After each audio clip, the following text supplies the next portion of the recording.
AI wireless CPE, enterprise level indoor and outdoor AI CPE.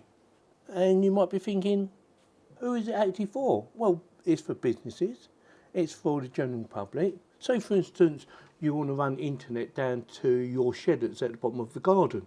You've got power down there, or you might have a separate power consumption unit down there or something like that, and you don't want to run cables down there.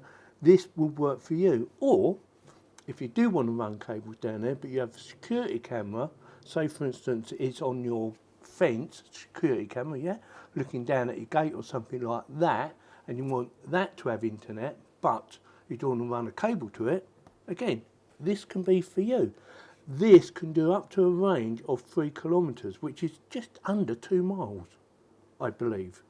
Yeah, 2 miles. But it has to do line of sight. So it's no good, you know, being behind several walls, because it probably won't work, or it might work, but with reduced signal. We will be testing this. I will do one unit indoors and the other one down the bottom of my garden, which is about 85 foot. Well, it's actually about 90 foot, but I'm going to minimise it to about 85 foot. So we will be testing this in my garden. I will also test it behind my shed, just to see if it still works with a shed being in front of it. My shed is plastic, but it has metal bars built into it to make it more rigid. So it would be interesting to find out if this actually works.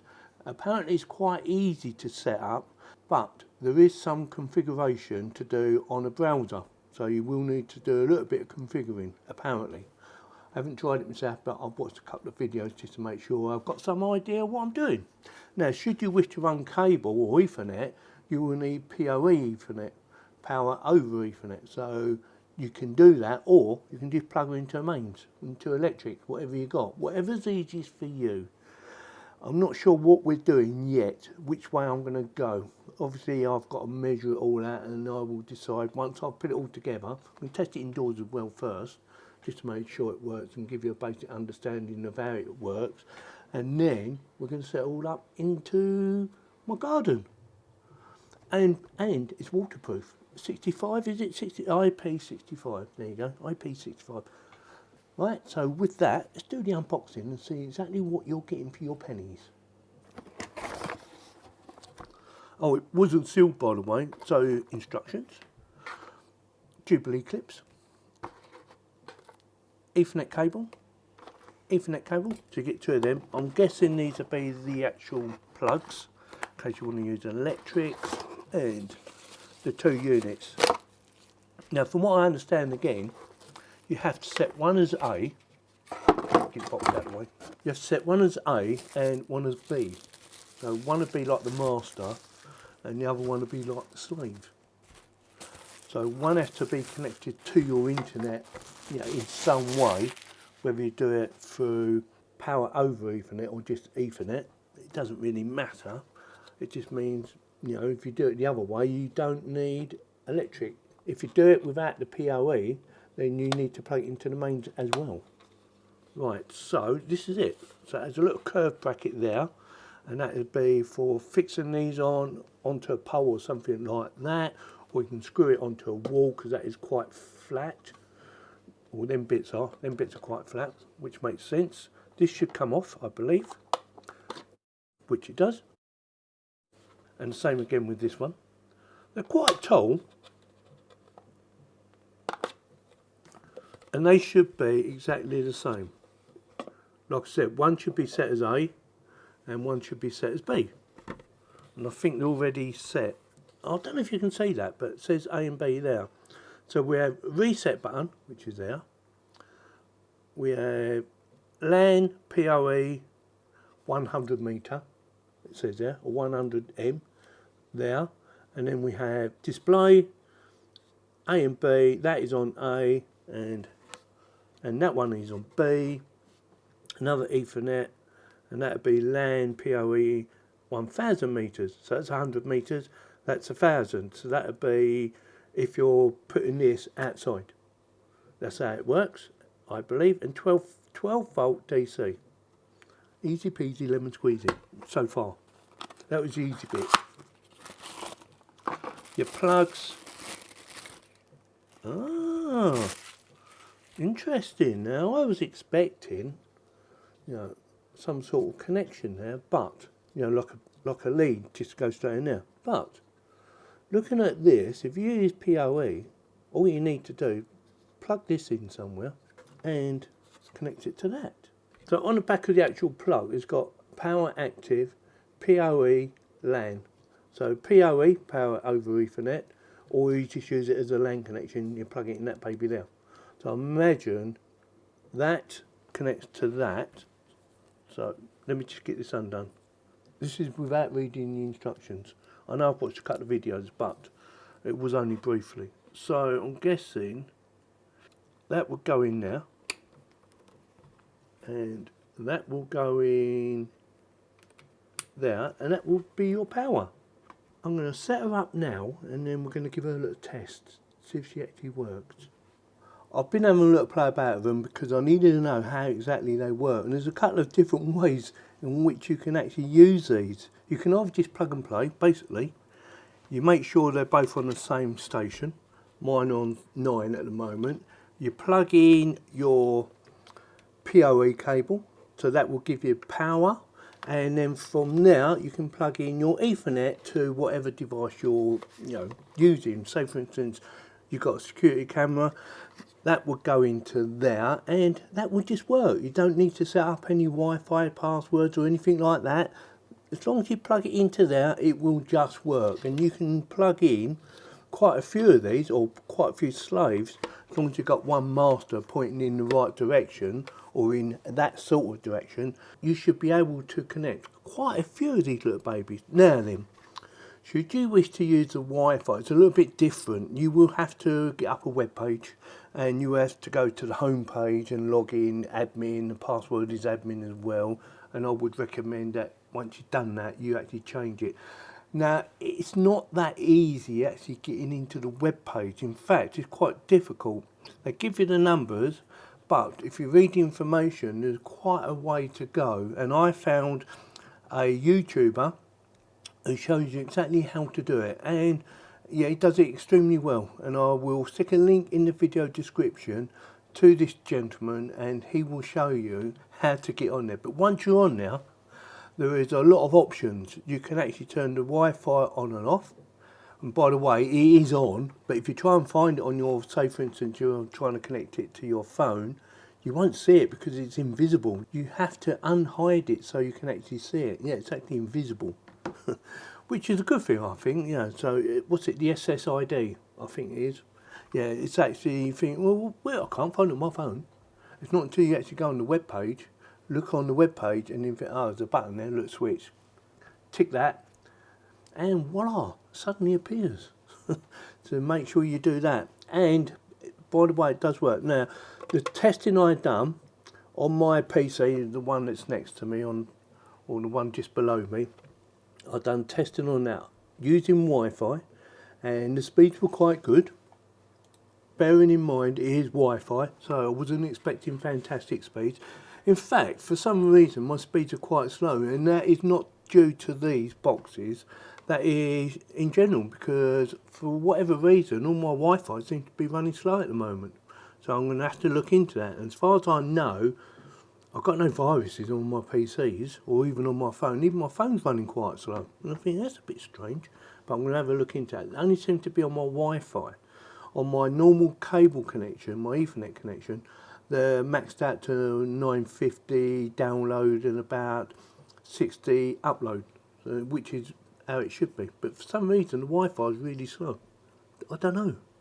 So after I've done my PC connection on Wi-Fi, yes, I thought, what I'll do a garden test. I put the slave in the bottom of the garden, and the master, which is this one, I left up here, and I left it face down. I wanted to make sure I was going to get a signal, even though this one is face down, because they say it works on line of sight. And I thought, well, will it work like that or won't it? And I've done the speed test. Now, the speed test was a little bit disappointing.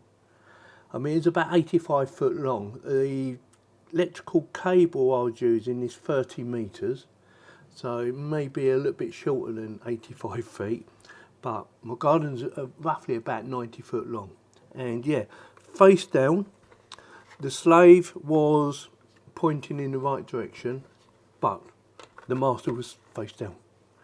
And yeah, the speed tests were fine. It actually worked. I wasn't, like I said, I wasn't expecting it to work, but it did.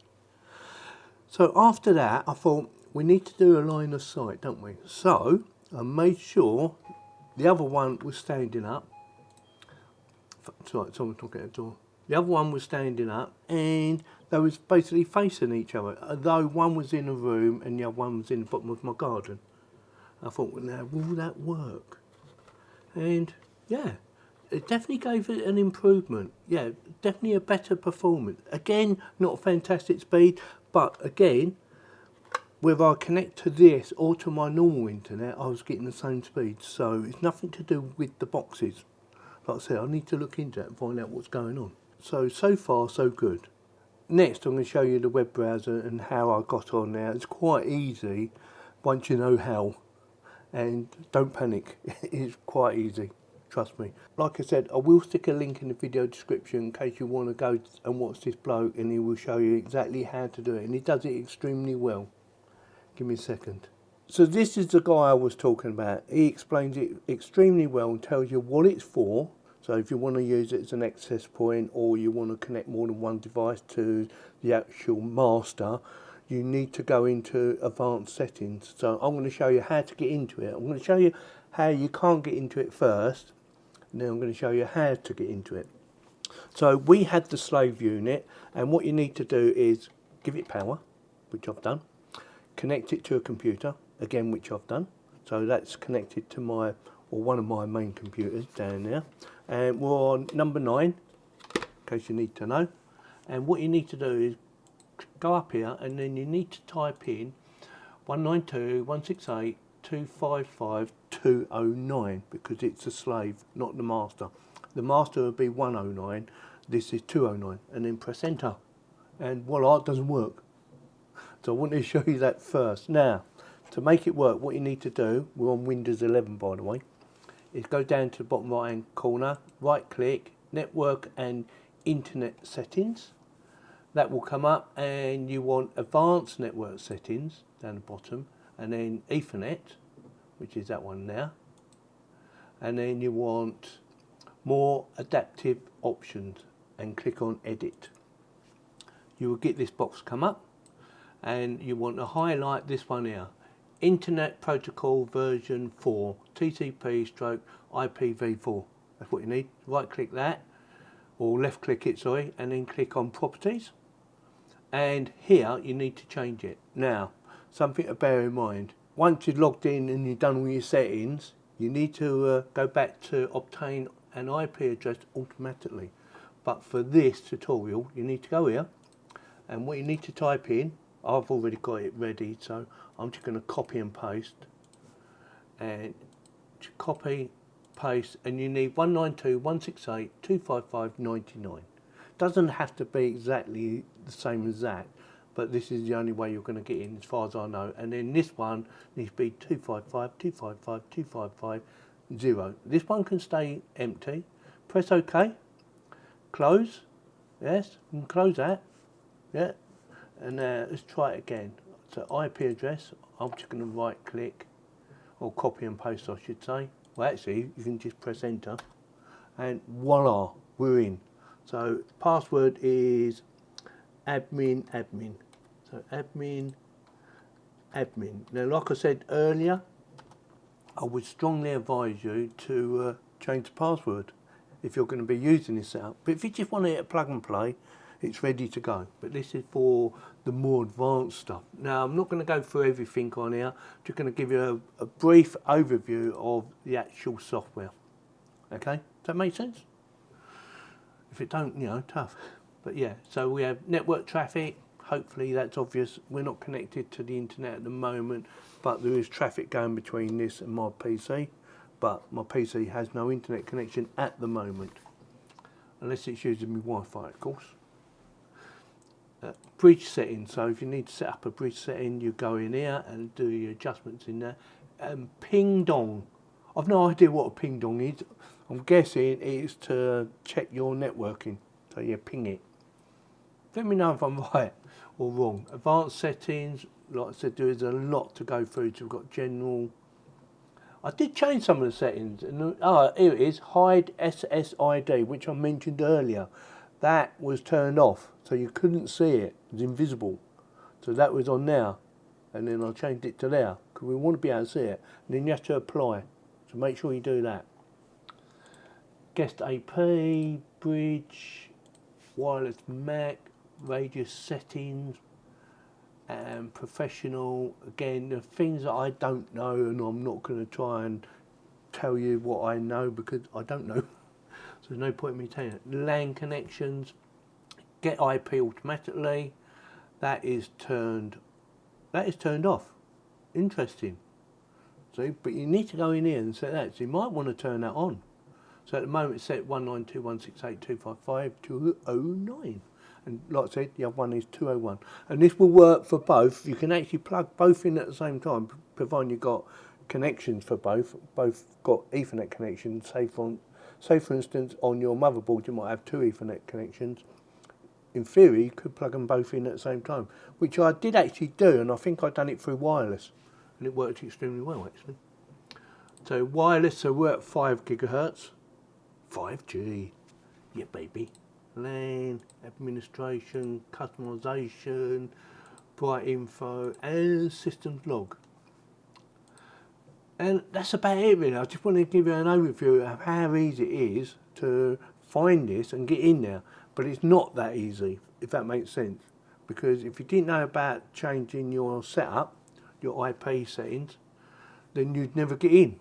Because I was trying, I think, why ain't it working? And that's it. Like I said, I will stick a link into this gentleman here. It teaches you how to do it extremely well. And yeah, brilliant. So I'm going to come out of that. And before I come out, I'm going to change it back so that I've done it. So go down to advanced settings, go to your Ethernet, go to edit, get this up, highlight that, go to properties and go to that. And OK, close, job done. Now we've got to do plug in your internet and away you go.